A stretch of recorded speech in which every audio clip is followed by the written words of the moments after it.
വിവിധ ഭാഗങ്ങളിൽ ഒരേ സമയം വലിയ ഡെവലപ്മെന്റ്സ് ആണ് ഇപ്പോൾ നടക്കുന്നത്. ഒരു വശത്ത് US ഇറാൻ ടെൻഷൻ വീണ്ടും പുതിയ ടേണിംഗ് പോയിന്റിലേക്ക് നീങ്ങുകയാണ്. Straight of Hormuz, compensation demand, എണ്ണ വിപണി, ഡിപ്ലോമസി എന്നിവയെല്ലാം ഒരേ സമയം പ്രഷറിലാണ്. മറ്റൊരു വശത്ത് കൊളംബിയയെ 7.4 മാഗ്നിറ്റ്യൂഡ് ഭൂമികുലുക്കം നടുക്കിയിട്ടുണ്ട്. മരണസംഖ്യയും നാശനഷ്ടങ്ങളും ഉയരുകയാണ്. റെസ്ക്യൂ ഓപ്പറേഷൻസ് ഇപ്പോഴും തുടരുന്നുണ്ട്.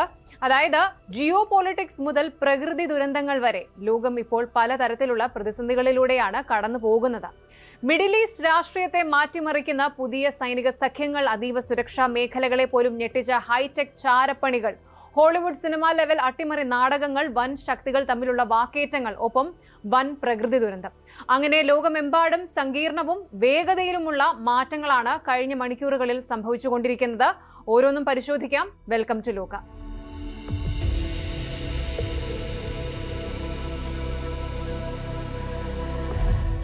അതിർത്തികൾ മാത്രമല്ല, മിഡിൽ ഈസ്റ്റ് രാഷ്ട്രീയത്തിന്റെ ഭൂപടം തന്നെ മാറ്റിമറിച്ചുകൊണ്ട് ഒരു പുതിയ വൻ ശക്തി സഖ്യം പിറവിയെടുക്കുകയാണ്.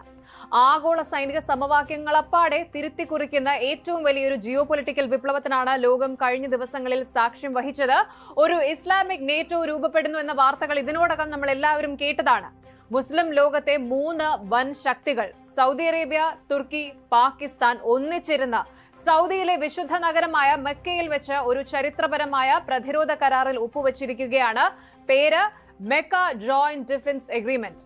നേറ്റോയുടെ വിഖ്യാതമായ ആർട്ടിക്കിൾ 5 പോലെ ഒരു കടുത്ത ഉപാധിയാണ് ഈ കരാറിലുള്ളത്. ഞങ്ങളിൽ ഏതെങ്കിലും ഒരു രാജ്യത്തിന് നേരെ ആക്രമണം ഉണ്ടായാൽ അത് 3 രാജ്യങ്ങൾക്കും നേരെയുള്ള ആക്രമണമായിട്ട് കണക്കാക്കി ഒന്നിച്ച് തിരിച്ചടിക്കും. എന്താണ് ഈ മെക്ക കരാർ? അമേരിക്കയുടെ പങ്ക് ഇവിടെ അവസാനിക്കുകയാണോ? ഇത് ശരിക്കും ഒരു സുന്നി ബ്ലോക്ക്, ഒരു സുന്നി സഖ്യമാണോ? ഇറാനും ഇസ്രായേലും ഇന്ത്യയും ഇതിനെ എങ്ങനെ കാണുന്നു? പരിശോധിക്കാം. ആദ്യം തന്നെ ഈ കരാറിന്റെ അടിസ്ഥാന വിവരങ്ങളിലേക്ക് വരാം. സൗദി കിരീടാവകാശി മുഹമ്മദ് ബിൻ സൽമാൻ, തുർക്കി president Recep Tayyip Erdogan, Pakistan പ്രധാനമന്ത്രി ഷെഹബാസ് ഷെരീഫ് എന്നിവരാണ് മെക്കയിൽ വെച്ച് ഇതിൽ ഒപ്പുവെച്ചത്. ഒറ്റ നോട്ടത്തിൽ ഇതൊരു സാധാരണ ഡിഫൻസ് കരാറായിട്ട് തോന്നാമെങ്കിലും ഇതിന്റെ വ്യാപ്തി ചെറുതല്ല. ലോകത്തെ ഏത് വൻ ശക്തിയെയും ഭയപ്പെടുത്താൻ പോകുന്ന 3 ഘടകങ്ങളാണ് ഈ 3 രാജ്യങ്ങളും ഒന്നിക്കുമ്പോൾ ഉണ്ടാകുന്നത്. ഒന്ന്, സൗദി അറേബ്യ, അതായത് ലോകത്തിലെ ഏറ്റവും വലിയ എണ്ണ ഉൽപാദകരിൽ ഒന്ന്. അളവറ്റ സാമ്പത്തിക ശേഷി, കൂടെ ഇസ്ലാമിക ലോകത്തിന്റെ ആത്മീയ കേന്ദ്രം. രണ്ടാമത്തേത് തുർക്കി, നേറ്റോയിലെ 2ാമത്തെ ഏറ്റവും വലിയ കരസേന, ലോകോത്തര ആയുധ ഡ്രോൺ സാങ്കേതിക വിദ്യ. 3, പാകിസ്ഥാൻ, മുസ്ലിം ലോകത്തെ ഒരേ ഒരു ആണവായുധ ശക്തി. ഈ 3 ഘടകങ്ങൾ, പണം, ആധുനിക സൈന്യവും സാങ്കേതിക വിദ്യയും പിന്നെ അണുബോംബും ഒന്നിക്കുമ്പോൾ ഉയർന്നു വരുന്നത് മിഡിൽ ഈസ്റ്റിലെ ഏറ്റവും ഭീകരമായ ഒരു സൈനിക കൂട്ടുകെട്ടാണ്. പക്ഷെ ഇവിടെ ഉയരുന്ന പ്രധാന ചോദ്യം, എന്തുകൊണ്ട് ഇങ്ങനെ ഒരു സഖ്യം ഇപ്പോൾ രൂപപ്പെട്ടു? ഇതിന് പ്രധാനമായും 3 കാരണങ്ങളുണ്ട്. ഒന്ന്, അമേരിക്കയോടുള്ള വിശ്വാസക്കുറവാണ്.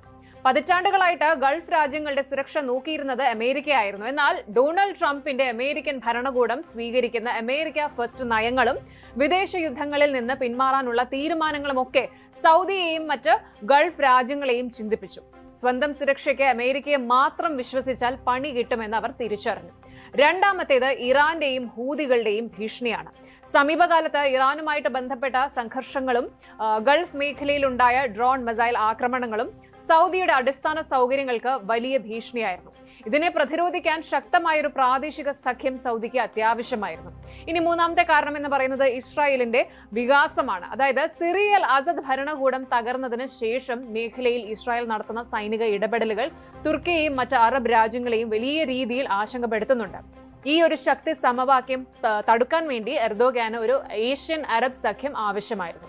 ഇനി ഈ കരാറിനെ ചുറ്റിപ്പറ്റിയുള്ള ഏറ്റവും വലിയ വിവാദത്തിലേക്ക് വരുമ്പോൾ, ഇതൊരു സുന്നി ഇസ്ലാമിക് നേറ്റോ ആണ്. അന്താരാഷ്ട്ര വിശകലന വിദഗ്ധരും മാധ്യമങ്ങളും ഇതിനെ സൗദി, പാക്, തുർക്കി സുന്നി ആക്സിസ് എന്നാണ് വിശേഷിപ്പിക്കുന്നത്. കാരണം കരാറിൽ ഒപ്പുവെച്ച 3 രാജ്യങ്ങളും സുന്നി ഭൂരിപക്ഷ രാജ്യങ്ങളാണ്. ഇതോടെ ഷിയ ഭൂരിപക്ഷ രാജ്യമായ ഇറാൻ കടുത്ത അമർഷത്തിലാണ്. തങ്ങളെ ലക്ഷ്യമിട്ടാണ് ഈ ഒരു സഖ്യമെന്നും തങ്ങളുടെ മിസൈലുകളുടെ വ്യാപ്തിയിൽ നിന്ന് ആരും രക്ഷപ്പെടില്ല എന്നും തെഹ്റാനിൽ നിന്നുള്ള നേതാക്കൾ ഇതിനകം തന്നെ മുന്നറിയിപ്പ് നൽകി കഴിഞ്ഞു. എന്നാൽ സൗദി അറേബ്യ ഇതിന് കൃത്യമായ മറുപടി നൽകുന്നുണ്ട്.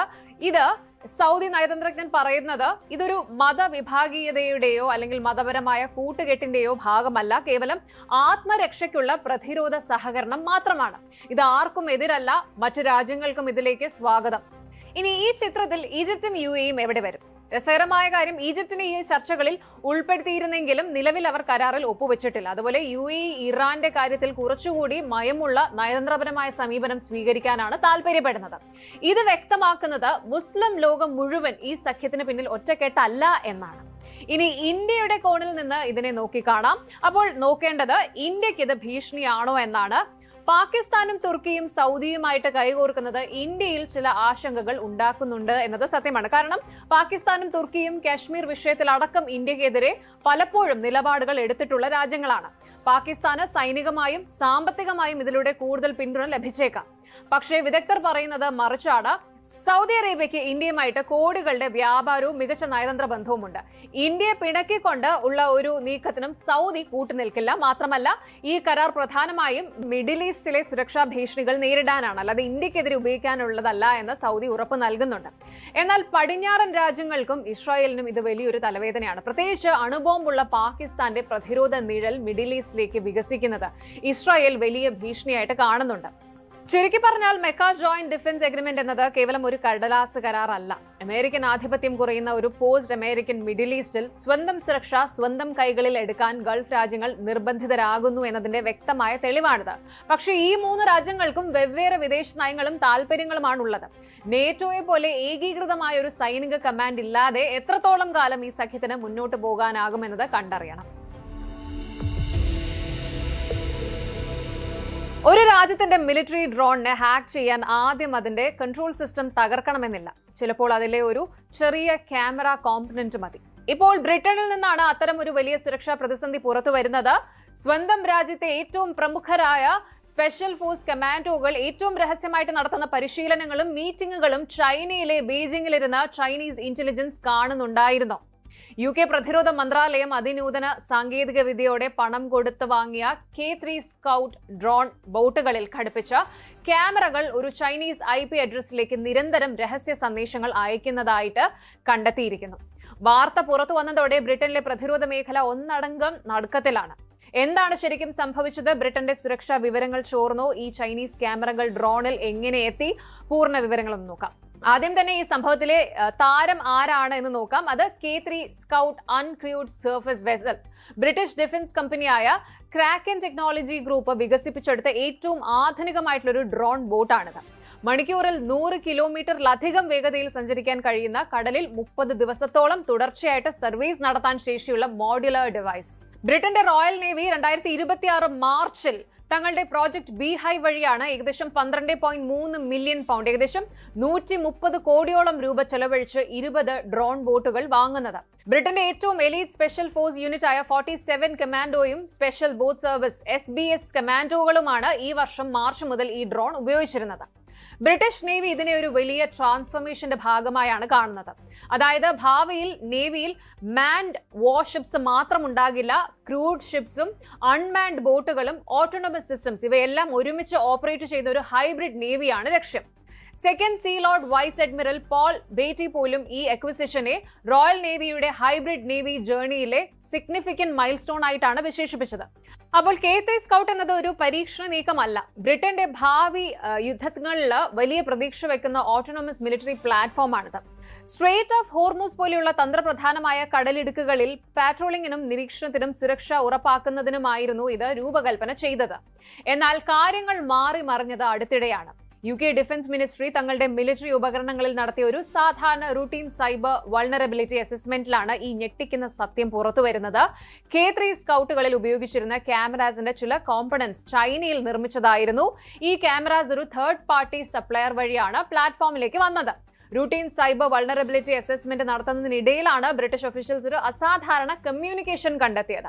ഡ്രോൺ ബോട്ടുകളിൽ ഘടിപ്പിച്ചിട്ടുള്ള പ്രധാന സർവേലൻസ് ക്യാമറകൾ UKയിലെ സിസ്റ്റത്തിൽ നിന്നുമല്ലാതെ ബെയ്ജിംഗിലെ ഒരു ചൈനീസ് IP അഡ്രസ്സിലേക്ക് നിരന്തരം സിഗ്നൽസ് അയക്കുന്നു. എന്താണ് ഈ സിഗ്നൽസ് എന്ന് നോക്കുമ്പോൾ ടെക്നിക്കൽ ഭാഷയിൽ ഇതിനെ ഹാർട്ട് ബീറ്റ് കമ്മ്യൂണിക്കേഷൻസ് എന്ന് വിളിക്കും. അതായത് ഞാൻ ഇവിടെ ഓൺ ആണ്, വർക്കിംഗ് ആണ് എന്ന് കാണിച്ച് ഒരു ഉപകരണത്തിൽ നിന്ന് നെറ്റ്വർക്കിലേക്ക് പോകുന്ന ഓട്ടോമേറ്റഡ് സിഗ്നൽ ആണ്. ഏറ്റവും പേടിപ്പെടുത്തുന്ന വസ്തുത എന്താണെന്ന് വെച്ചാൽ ഡ്രോൺ ബോട്ടുകൾ ഓഫ് ചെയ്ത് വെച്ചിരിക്കുമ്പോൾ പോലും ഈ ക്യാമറാസ് ബാക്ക്ഗ്രൗണ്ടിൽ സിഗ്നലുകൾ അയച്ചുകൊണ്ടിരിക്കുന്നു എന്നതാണ്. ഈ ഒരു സംഭവം പിടിക്കപ്പെട്ടതോടെ ബ്രിട്ടീഷ് സൈന്യം ഒട്ടും സമയം കളയാതെ ഡ്രോണുകളിലെ ക്യാമറകൾക്കുള്ള ഇന്റർനെറ്റ് കണക്ടിവിറ്റി പൂർണ്ണമായും ഡിസ്കണക്ട് ചെയ്തു. ഇനി പൊതുജനങ്ങളുടെയും പ്രതിപക്ഷത്തിന്റെയും ചോദ്യങ്ങൾക്ക് ബ്രിട്ടീഷ് പ്രതിരോധ മന്ത്രാലയത്തിന് മറുപടി നൽകേണ്ടി വന്നു. MODയുടെ ഔദ്യോഗിക പ്രതികരണം ഇങ്ങനെയാണ്: ഞങ്ങളുടെ അന്വേഷണത്തിൽ ഡ്രോണിൽ നിന്നുള്ള സുപ്രധാന ഡേറ്റയോ തന്ത്രപ്രധാന ദൃശ്യങ്ങളോ ചൈനയിലേക്ക് ചോർന്നിട്ടില്ല. ഇതൊരു സർവീസ് പൈപ്പ് ലൈൻ വൾണറബിലിറ്റി മാത്രമാണ്. ഞങ്ങളുടെ സൈബർ ടെസ്റ്റിംഗ് വഴി തുടക്കത്തിലേ ഇത് കണ്ടെത്താൻ കഴിഞ്ഞു. നിർമ്മാതാക്കളായ ക്രാക്കൻ ഗ്രൂപ്പ് പറയുന്നത് ക്യാമറാസ് നിർമ്മിച്ചത് UK-യിലെ തേർഡ് പാർട്ടി വിതരണക്കാരാണ്. അവരത് സുരക്ഷിതമാണ് എന്നും NDAA കോംപ്ലിയന്റ് ആണ് എന്നും ഉറപ്പ് നൽകിയിരുന്നതാണ്. എന്നാൽ ക്യാമറയുടെ ഇന്റേണൽ സർക്യൂട്ടിൽ ചൈനീസ് നിർമ്മിത ചിപ്പുകളും കോമ്പണൻസും ഉപയോഗിച്ചിട്ടുണ്ടായിരുന്നുവെന്ന് വൈകിയാണ് മനസ്സിലായത്. വാർത്ത പുറത്തു വന്നതോടെ ബ്രിട്ടനിലെ പ്രതിപക്ഷം സർക്കാരിനെതിരെ അതിരൂക്ഷമായ വിമർശനവുമായി രംഗത്തെത്തിയിട്ടുണ്ട്. ഷാഡോ സെക്യൂരിറ്റി മിനിസ്റ്റർ അലീഷ്യ കിയേൺസ് രോഷത്തോടെ ചോദിച്ചത് ഇതാണ്: നമ്മുടെ മിലിറ്ററി ഉപകരണങ്ങളുടെ ഉള്ളിൽ എന്താണുള്ളത് എന്ന് നമുക്ക് ഉറപ്പില്ല എങ്കിൽ അതിൽ പിന്നെ എങ്ങനെയാണ് രാജ്യത്തിന് പരമാധികാരമുള്ളത്? ചൈനീസ് നിർമ്മിത കോമ്പണൻസ് നമ്മുടെ സ്പെഷ്യൽ ഫോഴ്സിന്റെ മുഖവും അവരുടെ ഏറ്റവും രഹസ്യമായ പരിശീലനങ്ങളും ലൈവായിട്ട് കാണുന്നുണ്ടെങ്കിൽ നമ്മൾ അതിശയിക്കുകയല്ല വേണ്ടത്, കടുത്ത അമർഷം രേഖപ്പെടുത്തുകയാണ് വേണ്ടത്. യഥാർത്ഥ ഭീഷണി എന്താണ് എന്ന് നോക്കുമ്പോൾ ഈ ഡ്രോണുകൾ ഉപയോഗിച്ചിരിക്കുന്നത് റോയൽ നേവിയുടെ ഏറ്റവും അതീവ രഹസ്യ സ്വഭാവമുള്ള കമാൻഡോ ഓഫീസർമാരുടെ മീറ്റിംഗുകൾ നടക്കുന്ന സ്ഥലങ്ങൾക്ക് സമീപത്തായിരുന്നു. ക്യാമറയിൽ വീണ മുഖങ്ങളോ ലൊക്കേഷൻ വിവരങ്ങളോ ചോർന്നിട്ടുണ്ടെങ്കിൽ അത് ഓഫീസേഴ്സിന്റെ ജീവന് തന്നെ ഭീഷണിയാണ്. ഇതുകൂടാതെ ബ്രിട്ടൻ നിർമ്മിക്കുന്നത് എന്ന് അവകാശപ്പെടുന്ന വൻകിട ആയുധങ്ങളുടെ സപ്ലൈ ചെയിനിൽ ഇപ്പോഴും ചൈനീസ് ഉൽപ്പന്നങ്ങൾ കടന്നുകൂടുന്നു എന്നത് പാശ്ചാത്യ രാജ്യങ്ങളെ വലിയ രീതിയിൽ അസ്വസ്ഥരാക്കുന്നുണ്ട്. ചുരുക്കത്തിൽ ബ്രിട്ടീഷ് പ്രതിരോധ മന്ത്രാലയം ഡേറ്റയൊന്നും ചോർന്നിട്ടില്ല എന്ന് പറഞ്ഞ് വിഷയം ശാന്തമാക്കാൻ ശ്രമിക്കുന്നുണ്ടെങ്കിലും ബ്രിട്ടീഷ് സൈനിക വൃത്തങ്ങളിൽ ഇതൊരു വലിയ പ്രഹരമായി മാറിയിരിക്കുകയാണ്. മുൻപ് ഹുവേ പോലെയുള്ള ചൈനീസ് ടെക് ഭീമന്മാരെ നിരോധിച്ച ബ്രിട്ടൻ ഇപ്പോഴും സ്വന്തം പ്രതിരോധ ഉപകരണങ്ങളിൽ ചൈനീസ് ചിപ്പുകൾ കടന്നുകൂടുന്നത് എങ്ങനെ തടയുമെന്നത് വലിയൊരു ചോദ്യചിഹ്നമായി നിൽക്കുന്നു.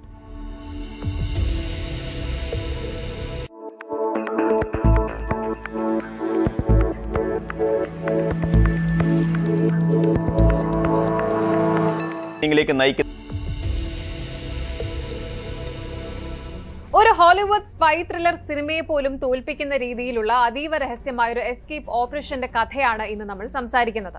കഥാപാത്രം മറ്റാരുമല്ല, സാക്ഷാൽ അമേരിക്കൻ പ്രസിഡന്റ് ഡൊണാൾഡ് ട്രംപ്.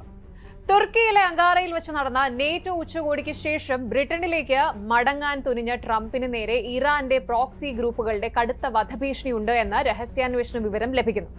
തുടർന്ന് നടന്നത് വൻ നാടകീയ രംഗങ്ങൾ. ക്യാമറകൾക്ക് മുന്നിൽ ഗാംഭീര്യത്തോടെ എയർഫോഴ്സ് 1 വിമാനത്തിലേക്ക് കയറിയ ട്രംപ് മിനിറ്റുകൾക്കകം വിമാനത്തിന്റെ പിൻഭാഗത്തുള്ള ഒരു ഫുഡ് കേറ്ററിംഗ് ട്രക്കിൽ ഒളിച്ച് ആരും അറിയാതെ മറ്റൊരു ചെറിയ സൈനിക വിമാനത്തിലേക്ക് മാറുകയാണ് ഉണ്ടായത്. മാധ്യമപ്രവർത്തകരെയും ചില വൈറ്റ് ഹൌസ് ഉദ്യോഗസ്ഥരെയും പോലും പറ്റിച്ചുകൊണ്ട് സീക്രട്ട് സർവീസ് നടത്തിയ ഈ ഡിക്കോയ് ഓപ്പറേഷന്റെ ഞെട്ടിക്കുന്ന വിവരങ്ങൾ പുറത്തു വന്നിരിക്കുകയാണ്. എന്താണ് അങ്കാറയിൽ സംഭവിച്ചത്? വധഭീഷണിയുടെ ഉറവിടം എവിടെ നിന്നായിരുന്നു? നോക്കാം. സംഭവം നടക്കുന്നത് ജൂലൈ 8-നാണ്. തുർക്കി തലസ്ഥാനമായ അങ്കാറയിൽ നടന്ന നേറ്റോ സമ്മിറ്റിൽ പങ്കെടുത്ത ശേഷം ട്രംപിന് ബ്രിട്ടനിലെ RAF മിൽഡൻ ഹാൾ എയർബേസിലേക്ക് പോകേണ്ടതുണ്ടായിരുന്നു. ഇതിനായിട്ട് അങ്കാറ എയർപോർട്ടിൽ അമേരിക്കൻ പ്രസിഡന്റിന്റെ ഐക്കോണിക് ബ്ലൂ വിമാനമായ എയർഫോഴ്സ് 1 തയ്യാറായി നിർത്തിയിട്ടുണ്ടായിരുന്നു. മാധ്യമ പ്രവർത്തകർക്ക് മുന്നിൽ വെച്ച് ട്രംപ് വിമാനത്തിന്റെ പടവുകൾ കയറി ആകാശത്തേക്ക് കൈവീശി കാണിച്ച് വിമാനത്തിനുള്ളിലേക്ക് കടന്നു. പുറത്തു നിന്ന് നോക്കുന്ന ഏതൊരാളും വിചാരിക്കും ട്രംപ് ആ വിമാനത്തിലിരുന്ന് യാത്ര ചെയ്യുകയാണ് എന്ന്. സാധാരണ പോലെ ജേർണലിസ്റ്റും അനുഗമിക്കുന്ന ജീവനക്കാരും വിമാനത്തിനുള്ളിൽ കയറിയിരുന്നു. എന്നാൽ വിമാനത്തിനുള്ളിൽ ട്രംപ് കയറിയതിനു ശേഷം കഥയാകെ മാറി. അടുത്തിടെ ദി വാഷിംഗ്ടൺ പോസ്റ്റ് പുറത്തുവിട്ട റിപ്പോർട്ടിലാണ് ഈ ഞെട്ടിക്കുന്ന യാഥാർത്ഥ്യമുള്ളത്. ക്യാമറകൾക്ക് മുന്നിൽ എയർഫോഴ്സ് 1-ൽ കയറിയ ട്രംപ് വിമാനത്തിനുള്ളിൽ എത്തിയ ഉടൻ തന്നെ വിമാനത്തിലേക്ക് ഭക്ഷണ സാധനങ്ങൾ എത്തിക്കാൻ ഘടിപ്പിച്ചിരുന്ന ഒരു ഹൈ ലിഫ്റ്റ് കേറ്ററിംഗ് കണ്ടെയ്നറിലേക്ക് രഹസ്യമായിട്ട് പ്രവേശിക്കുകയാണ് ഉണ്ടായത്. ഈ കേറ്ററിംഗ് ട്രക്ക് റൺവേയിലൂടെ ഓടി എയർപോർട്ടിന്റെ മറ്റൊരു കോണിൽ അതീവ രഹസ്യമായി നിർത്തിയിട്ടിരുന്ന അമേരിക്കൻ എയർഫോഴ്സിന്റെ ചെറിയ C-32A സൈനിക വിമാനത്തിന് അരികിലേക്ക് ട്രംപിനെ എത്തിച്ചു. അതേസമയം വലിയ എയർഫോഴ്സ് 1 വിമാനം ട്രംപ് അതിനുള്ളിൽ ഉണ്ട് എന്ന തരത്തിൽ സാധാരണ പോലെ ടേക്ക് ഓഫ് ചെയ്ത് ബ്രിട്ടനിലേക്ക് പറന്നു. അപ്പോഴും വിമാനത്തിനുള്ളിൽ ഉണ്ടായിരുന്ന മാധ്യമപ്രവർത്തകരും വൈറ്റ് ഹൌസ് സ്റ്റാഫും കരുതിയത് ട്രംപ് മുൻവശത്തെ VIP ക്യാബിനിൽ ഉണ്ട് എന്നാണ്. സിനിമാറ്റിക് എന്ന് വിശേഷിപ്പിക്കേണ്ട ഒരു പക്ക ഡെക്കോയ് പ്ലാനാണ്. ഇനി എന്തുകൊണ്ടാണ് അമേരിക്കൻ സീക്രട്ട് സർവീസിന് ഇങ്ങനെ ഒരു പ്ലാൻ തയ്യാറാക്കേണ്ടി വന്നത് എന്ന് പരിശോധിക്കാം. ഒന്ന്, ഇറാന്റെ ക്രമവിരുദ്ധമായ വധഭീഷണി. തുർക്കി എന്നത് ഇറാന്റെ തൊട്ടടുത്തുള്ള അയൽ രാജ്യമാണ്. ഉച്ചകോടിക്കിടെ ഇറാൻ അനുകൂല പ്രോക്സി ശക്തികൾ ട്രംപിന്റെ വിമാനത്തിന് നേരെ ഒരു മിസൈൽ ആക്രമണത്തിന് പദ്ധതി ഇടുന്നുണ്ട് എന്ന കൃത്യമായ ഇന്റലിജൻസ് വിവരം അമേരിക്കയ്ക്ക് ലഭിച്ചിരുന്നു. 2 ഖത്തർ നൽകിയ പുതിയ വിമാനത്തിന്റെ പ്രശ്നമുണ്ട്. ട്രംപ് അങ്കാരയിലേക്ക് പറഞ്ഞത് ഖത്തർ രാജകുടുംബം നൽകിയ പുതിയ ബോയിങ് 7478 എന്ന ആഡംബര വിമാനത്തിലായിരുന്നു. എന്നാൽ വിമാനത്തിന്റെ advanced anti missile defence systems install ചെയ്ത് പൂർത്തിയായിട്ടുണ്ടായിരുന്നില്ല. ഇതോടെ ഈ വിമാനം മിസൈൽ ആക്രമണങ്ങൾക്ക് പെട്ടെന്ന് ഇരയാകാൻ സാധ്യതയുണ്ട് എന്ന് മനസ്സിലാക്കിയ സീക്രട്ട് സർവീസ് ഉടൻ തന്നെ വിമാനം മാറാൻ പ്രസിഡന്റിനോട് ആവശ്യപ്പെടുകയായിരുന്നു. പിന്നീട് ട്രംപ് തന്റെ സോഷ്യൽ മീഡിയയായ ട്രൂത്ത് സോഷ്യലിൽ കുറിച്ചത് പഴയ ഓർമ്മകൾ പുതുക്കാൻ ഞാൻ പഴയ എയർഫോഴ്സ് 1 മാറുന്നു എന്നായിരുന്നു. എന്നാൽ യഥാർത്ഥത്തിൽ നടന്നത് ഇറാന്റെ മിസൈൽ ഭീഷണിയിൽ നിന്നുള്ള രക്ഷപ്പെടലായിരുന്നുവെന്ന് പിന്നീട് ന്യൂയോർക്ക് ടൈംസും വാഷിംഗ്ടൺ പോസ്റ്റും ഒക്കെ റിപ്പോർട്ട് ചെയ്യുകയായിരുന്നു. ബ്രിട്ടനിലേക്കുള്ള വിമാനയാത്രയിൽ എയർഫോഴ്സ് 1 ഉണ്ടായിരുന്ന മാധ്യമ പ്രവർത്തകരോട് വിമാനത്തിന്റെ വിൻഡോ ബ്ലൈൻഡ്സ് ഒക്കെ താഴ്ത്തിയിടാൻ നിർദ്ദേശം നൽകിയിരുന്നു. ഒരു യുദ്ധമേഖലയിലൂടെ സഞ്ചരിക്കുമ്പോൾ മാത്രം ഉപയോഗിക്കുന്ന ഈ സുരക്ഷാ പ്രോട്ടോകോൾ കണ്ടപ്പോഴേ എന്തോ കുഴപ്പമുണ്ട് എന്ന് മാധ്യമങ്ങൾ സംശയിച്ചിരുന്നു. ഇതിനു മുൻപ് ഇത്തരമൊരു സംഭവം നടക്കുന്നത് 2000-ൽ മാത്രമാണ്. അന്നത്തെ അമേരിക്കൻ പ്രസിഡന്റായിരുന്ന ബിൽ ക്ലിന്റനെ പാകിസ്ഥാനിൽ നിന്ന് സുരക്ഷിതമായിട്ട് മാറ്റാൻ സമാനമായ ഡെക്കോയ് വിമാനം ഉപയോഗിച്ചിരുന്നു. അപ്പോൾ കാര്യങ്ങൾ ഇങ്ങനെയാണ്. മിഡിൽ ഈസ്റ്റിൽ ഇറാന്റെയും അമേരിക്കയുടെയും സംഘർഷങ്ങൾ എത്രത്തോളം രൂക്ഷമായിരിക്കുന്നു എന്നതിന്റെ ഉദാഹരണമാണ് അങ്കാരയിൽ നടന്ന ഈ നാടകീയ സംഭവങ്ങൾ. ഖത്തർ നൽകിയ പുതിയ വിമാനത്തിന്റെ സുരക്ഷാ പാളിച്ചകളും ഇറാന്റെ വധഭീഷണിയും ചേർന്ന് അമേരിക്കൻ പ്രസിഡന്റിനെ പോലും ഒരു കേറ്ററിംഗ് കണ്ടെയ്നറിലേക്ക് എത്തിച്ചു എന്നത് ശരിക്കും അത്ഭുതപ്പെടുത്തുന്ന ഒന്നാണ്. മിഡിൽ ഈസ്റ്റിൽ കഴിഞ്ഞ കുറച്ചു കാലങ്ങളായിട്ട് തുടരുന്ന യുദ്ധം അവസാനിപ്പിക്കാനും ലോക എണ്ണ വ്യാപാരത്തിന്റെ ജീവനാഡിയായ സ്ട്രെയ്റ്റ് ഓഫ് ഹോർമുസ് തുറക്കാനുമുള്ള സമാധാന ചർച്ചകൾ നിർണായകമായ ഘട്ടത്തിൽ എത്തി നിൽക്കുമ്പോൾ പുതിയൊരു ബോംബ് പൊട്ടിച്ചിരിക്കുകയാണ് അമേരിക്കൻ പ്രസിഡന്റ് ഡൊണാൾഡ് ട്രംപ്. 5 മാസത്തെ യുദ്ധത്തിൽ അമേരിക്ക ഉണ്ടാക്കിയ നാശനഷ്ടങ്ങൾക്ക് നഷ്ടപരിഹാരം നൽകണമെന്ന ഇറാന്റെ ഉപാധിക്ക് അതേ നാണയത്തിൽ തിരിച്ചു മറുപടി നൽകിയിരിക്കുകയാണ് ട്രംപ്. ഞങ്ങളിൽ നിന്ന് നഷ്ടപരിഹാരം വേണമെങ്കിൽ കഴിഞ്ഞ 50 വർഷമായിട്ട് നിങ്ങൾ കൊല്ലുകയും പരിക്കേൽപ്പിക്കുകയും ചെയ്ത ആയിരക്കണക്കിന് അമേരിക്കക്കാരുടെയും നിരപരാധികളുടെയും കണക്ക് ഇങ്ങോട്ട് തരൂ എന്ന് പറഞ്ഞ് ഇറാനെ ഞെട്ടിച്ചിരിക്കുകയാണ് ട്രംപ്. എന്താണ് ട്രംപിന്റെ ഈ അപ്രതീക്ഷിത നീക്കത്തിന് പിന്നിൽ? എന്തൊക്കെയാണ് ട്രംപ് ചോദിച്ച കണക്കുകൾ? പരിശോധിക്കാം. സംഭവത്തിന്റെ വിശദാംശങ്ങളിലേക്ക് വരാം. കഴിഞ്ഞ 5 മാസമായിട്ട് നടന്നുവരുന്ന യുദ്ധത്തിൽ ഇറാനുണ്ടായ സാമ്പത്തിക സൈനിക തകർച്ചകൾക്ക് അമേരിക്കയിൽ നിന്നും ഇസ്രായേലിൽ നിന്നും നഷ്ടപരിഹാരം ലഭിക്കണമെന്നും എങ്കിൽ മാത്രമേ ഹോർമുസ് കടലിടുക്ക് തുറന്ന് വ്യാപാരം പുനഃസ്ഥാപിക്കാൻ സമ്മതിക്കൂ എന്നും ഇറാൻ സമാധാന ചർച്ചകളിൽ നിലപാടെടുത്തിരിക്കുന്നു. എന്നാൽ ഇതിനോട് തന്റെ സോഷ്യൽ മീഡിയ പ്ലാറ്റ്ഫോമായ ട്രൂത്ത് സോഷ്യലിലൂടെ ട്രംപ് പ്രതികരിച്ചത് വളരെ പരിഹാസത്തോടെയും എന്നാൽ അതിരൂക്ഷമായ ഭാഷയിലാണ്. ഇറാൻ ഞങ്ങളോട് നഷ്ടപരിഹാരം ചോദിക്കുന്നു എന്നത് വളരെ കൗതുകമുള്ള ഒരു ആശയമാണ്. അതുകൊണ്ട് ഞാൻ ഇറാനോട് തിരിച്ച് അമേരിക്കയ്ക്കുള്ള നഷ്ടപരിഹാരം ആവശ്യപ്പെടുന്നു എന്നാണ് ട്രംപ് കുറിച്ചത്. ഭാവിയിൽ ഇറാനുമായി നടക്കുന്ന എല്ലാത്തരം സമാധാന ചർച്ചകളിലും ഈ നഷ്ടപരിഹാര ആവശ്യം ഒരു പ്രധാന ഉപാധിയായിട്ട് പ്രീ കണ്ടീഷനായിട്ട് വെക്കാൻ താൻ അമേരിക്കൻ പ്രതിനിധികൾക്ക് കർശന നിർദ്ദേശം നൽകിയിട്ടുണ്ട് എന്നും ട്രംപ് വ്യക്തമാക്കി കഴിഞ്ഞു. ഇറാൻ ഉന്നയിച്ച അവകാശവാദങ്ങളെ തള്ളിക്കളഞ്ഞ ട്രംപ് കഴിഞ്ഞ നൂറ്റാണ്ട് കാലത്തെ ഇറാന്റെ പ്രവർത്തനങ്ങളുടെ കണക്കുകൾ നിരത്തിയാണ് തിരിച്ച് ബില്ല് നൽകിയിരിക്കുന്നത്. 1 റോഡ് സൈഡ് ബോംബുകളും അമേരിക്കൻ സൈനികരും, അതായത് മുൻ ഇറാനിയൻ കമാൻഡർ ജനറൽ ഖാസിം സുലൈമാനിയുടെ നേതൃത്വത്തിൽ പ്ലാന്റേഷൻ ചെയ്ത റോഡ് സൈഡ് ബോംബുകൾ അതുമൂലം കൊല്ലപ്പെടുകയും ഗുരുതരമായി പരിക്കേൽക്കുകയും ചെയ്ത ആയിരക്കണക്കിന് അമേരിക്കൻ സൈനികർക്ക് ഇറാൻ നഷ്ടപരിഹാരം നൽകണം. 2 USS കോൾ ആക്രമണമാണ് 2000-ൽ യമനിലെ ഏഡൻ തുറമുഖത്ത് വെച്ച് അമേരിക്കൻ യുദ്ധക്കപ്പലായ USS കോളിന് നേരെ നടന്ന ഭീകരാക്രമണത്തിൽ കൊല്ലപ്പെട്ട അമേരിക്കൻ നാവികരുടെ കുടുംബങ്ങൾക്ക് ഇറാൻ നഷ്ടപരിഹാരം നൽകണം. 3 പ്രക്ഷോഭകരുടെ മരണം, അതായത് കഴിഞ്ഞ 50 വർഷത്തിനിടെ സ്വന്തം രാജ്യത്ത് ഇറാൻ സർക്കാർ കൊന്നൊടുക്കിയ ലക്ഷക്കണക്കിന് നിരപരാധികളായ പ്രക്ഷോഭകരുടെ കുടുംബങ്ങൾക്കും കഴിഞ്ഞ 5 മാസത്തിനിടെ കൊല്ലപ്പെട്ട 52,000-ഓളം ആളുകൾക്കും ഇറാൻ മാനവിക നഷ്ടപരിഹാരം നൽകണം. 4 പ്രോക്സി ഗ്രൂപ്പുകളുടെ ആക്രമണങ്ങളാണ്. ഇത്രയും പോരാഞ്ഞ് ഇറാന്റെ പിന്തുണയോടെ പ്രവർത്തിക്കുന്ന പ്രോക്സി ഗ്രൂപ്പുകൾ കാരണം ലെബനൻ, സിറിയ, യമൻ, ഗാസ എന്നിവിടങ്ങളിലെ സാധാരണക്കാർക്കുണ്ടായ നാശനഷ്ടങ്ങളുടെയും മരണങ്ങളുടെയും ഉത്തരവാദിത്തം ഇറാൻ ഏറ്റെടുത്ത് അതിനും നഷ്ടപരിഹാരം നൽകണമെന്ന് ട്രംപ് ആവശ്യപ്പെടുന്നു. ട്രംപിന്റെ ഈ കടുത്ത നിലപാട് പുറത്തു വന്നതോടെ ആഗോളതലത്തിൽ വലിയ പ്രത്യാഘാതങ്ങളാണ് ഉണ്ടായിരിക്കുന്നത്. 5 മാസമായിട്ട് നീളുന്ന യുദ്ധം അവസാനിപ്പിച്ച് സ്ട്രെയ്റ്റ് ഓഫ് ഹോർമുസ് തുറക്കപ്പെടുമെന്ന് കരുതിയിരുന്നിടത്താണ് ചർച്ചകൾ പൂർണ്ണമായും സ്തംഭനാവസ്ഥയിലേക്ക് എത്തിയിരിക്കുന്നത്. ഇതിന്റെ തൽക്ഷണ ഫലങ്ങൾ നോക്കുമ്പോൾ എണ്ണവില കുതിച്ചുയരുന്നുണ്ട്. ലോകത്തെ 20% എണ്ണ ഒഴുകുന്ന ഹോർമുസ് കടലിടുക്കിലെ തടസ്സങ്ങൾ നീങ്ങില്ലെന്ന് ഉറപ്പായതോടെ ആഗോള ക്രൂഡ് ഓയിൽ വില കഴിഞ്ഞ ഒറ്റ ആഴ്ചയിൽ 10% വർദ്ധിച്ചു.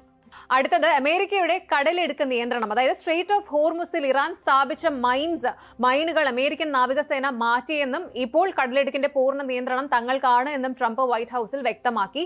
ഇനി US പണപ്പെരുപ്പ് ഭീഷണിയാണ്. എണ്ണവില വർധനവ് അമേരിക്കയിൽ വീണ്ടും പണപ്പെരുപ്പത്തിന്, ഇൻഫ്ലേഷന് കാരണമാകുമെന്നും പലിശ നിരക്കുകൾ വർദ്ധിപ്പിക്കേണ്ടി വരുമെന്നുമുള്ള സാമ്പത്തിക വിദഗ്ധരുടെ വിലയിരുത്തലുകൾ വരുന്നുണ്ട്.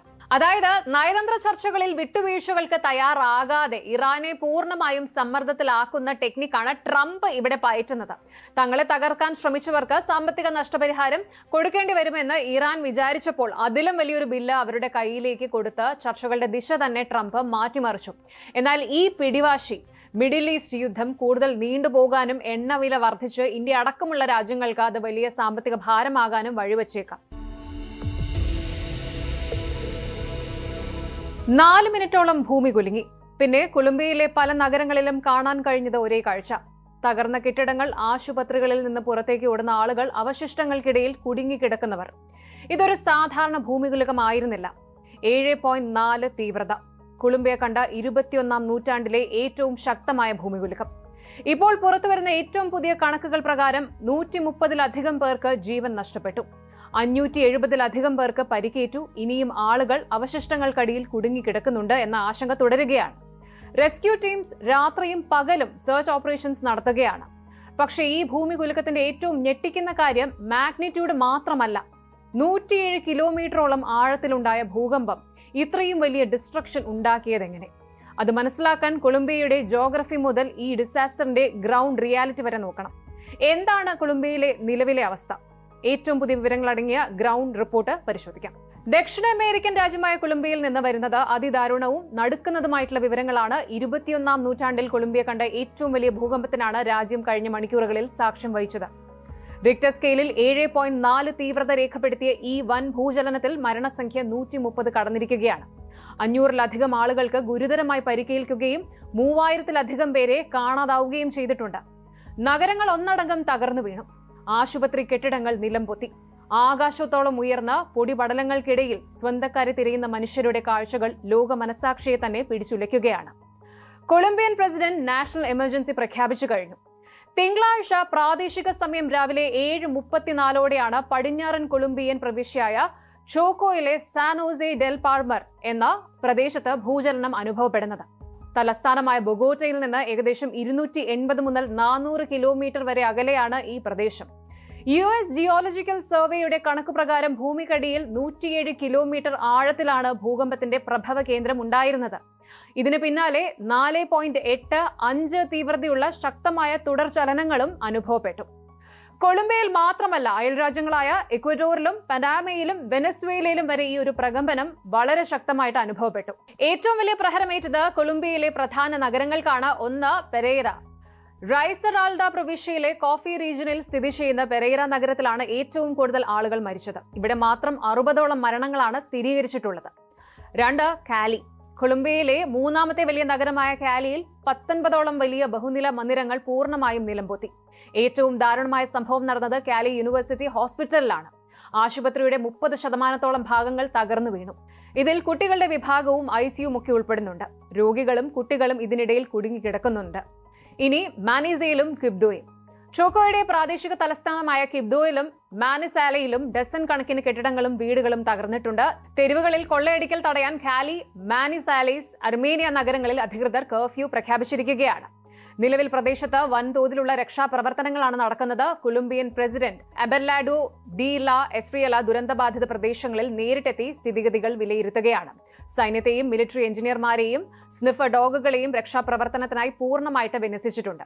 എന്നാൽ രക്ഷാപ്രവർത്തനങ്ങൾക്ക് വലിയ തിരിച്ചടിയാകുന്നത് ഗതാഗത തടസ്സങ്ങളാണ്. ചോക്കോ പ്രവിശ്യയിലെ മിക്ക പ്രദേശങ്ങളിലേക്കും കാടുകളിലൂടെയോ ബോട്ടുകളിലൂടെയോ ഒക്കെയാണ് എത്താൻ സാധിക്കുന്നുള്ളൂ. ഇപ്പോൾ അങ്ങോട്ട് സഹായം എത്തിക്കാൻ വൈകുകയുമാണ്. പെരേര, കിബ്ഡോ, മാനിസാലേസ്, അർമേനിയ തുടങ്ങിയ 5-ലധികം എയർപോർട്ടുകൾ സാധാരണ വിമാന സർവീസുകൾക്കായിട്ട് അടച്ചുപൂട്ടിയിരിക്കുകയാണ്. മെഡിക്കൽ സർവീസുകൾക്ക് മാത്രമാണ് ഇപ്പോൾ അനുമതിയുള്ളത്. അതേസമയം ദുരന്തബാധിതർക്ക് സഹായവുമായി അന്താരാഷ്ട്ര സമൂഹവും രംഗത്തെത്തിയിട്ടുണ്ട്. അമേരിക്ക $15.5 മില്യൺ ഏകദേശം 130 കോടിയിലധികം രൂപയുടെ അടിയന്തര ആശ്വാസ ധനസഹായം പ്രഖ്യാപിച്ചു. ഈ ഒരു എർത്ത് ക്വേക്ക് കൊളംബിയയിലെ മറ്റൊരു വലിയ ട്രാജഡിയുടെ ഓർമ്മയും തിരിച്ചു കൊണ്ടുവരുന്നുണ്ട്. 1999 കൊളംബിയയുടെ കോഫി റീജിയനിൽ മാഗ്നിറ്റ്യൂഡ് 6.2 രേഖപ്പെടുത്തിയ ഒരു ഭൂചലനം ഉണ്ടായിരുന്നു. അർമേനിയ, പെരേര എന്നിവിടങ്ങളിൽ വലിയ നാശനഷ്ടമുണ്ടായി. 1000-ലധികം ആളുകൾ കൊല്ലപ്പെട്ടു. അതുകൊണ്ട് ഈ തവണ അതോറിറ്റീസിലേക്ക് എർത്ത് ക്വേക്ക് റെസ്പോൺസിന്റെ സീരിയസ്നെസ് നന്നായിട്ട് അറിയാമായിരുന്നു. എന്നിരുന്നാലും 2026 ഈ ഒരു ഭൂകമ്പം മാഗ്നിറ്റ്യൂഡിന്റെ കാര്യത്തിൽ അതിനേക്കാൾ വലിയ ഒരു സംഭവമാണ്. റിപ്പോർട്ടുകൾ പ്രകാരം മരണസംഖ്യ ഇനിയും ഉയരാനാണ് സാധ്യത എന്നാണ് പ്രാദേശിക ഭരണകൂടം നൽകുന്ന സൂചന. അവശിഷ്ടങ്ങൾക്കിടയിൽ ജീവന്റെ തുടുപ്പുകൾക്കായിട്ട് സന്നദ്ധ പ്രവർത്തകരും ബന്ധുക്കളും മണ്ണ് നീക്കി തിരച്ചിൽ തുടരുകയാണ്. അടുത്ത കാലത്തായിട്ട് ലാറ്റിൻ അമേരിക്കൻ രാജ്യങ്ങളിൽ തുടർച്ചയായി ഉണ്ടാകുന്ന ഈ വലിയ ഭൂകമ്പങ്ങൾ വലിയൊരു കാലാവസ്ഥ ഭൂഗർഭ ആശങ്കയായിട്ട് മാറിക്കഴിഞ്ഞു. ദുരന്തമുഖത്തുള്ള കൊളംബിയൻ ജനതയ്ക്കൊപ്പം നമുക്കും പ്രാർത്ഥിക്കാം. ലോകത്തിന്റെ വിവിധ കോണുകളിൽ സംഘർഷങ്ങളും പ്രതിസന്ധികളും പ്രകൃതി ദുരന്തങ്ങളും വിതയ്ക്കുന്ന ആശങ്കകൾ വലുതാണെങ്കിലും പ്രതിസന്ധികളെ അതിജീവിച്ച് മുന്നേറാനുള്ള മനുഷ്യരാശിയുടെ കരുത്തും ഒപ്പം നയതന്ത്രപരമായ സമാധാന ശ്രമങ്ങളും എന്നും പ്രതീക്ഷ നൽകുന്ന ഒന്നാണ്. സൈനിക തർക്കങ്ങൾക്കിടയിലും നയതന്ത്ര ചർച്ചകളുടെ വാതിലുകൾ പൂർണ്ണമായിട്ട് അടയാതിരിക്കുന്നതും ദുരന്തമുഖങ്ങളിൽ അതിർത്തികൾ മറന്ന് ലോകരാജ്യങ്ങൾ പരസ്പരം കൈകോർക്കുന്നതും നാളെയുടെ സമാധാന അന്തരീക്ഷത്തിലേക്ക് വെളിച്ചം വീശുന്നു. ചർച്ചകളിലൂടെ ലോകം ശാന്തമാകുമെന്നും ദുരന്തമുഖങ്ങളിൽ നിന്ന് കൊളംബിയൻ ജനത ജീവിതത്തിലേക്ക് ശക്തമായിട്ട് തിരിച്ചെത്തുമെന്നും നമുക്ക് പ്രത്യാശിക്കാം. Good night.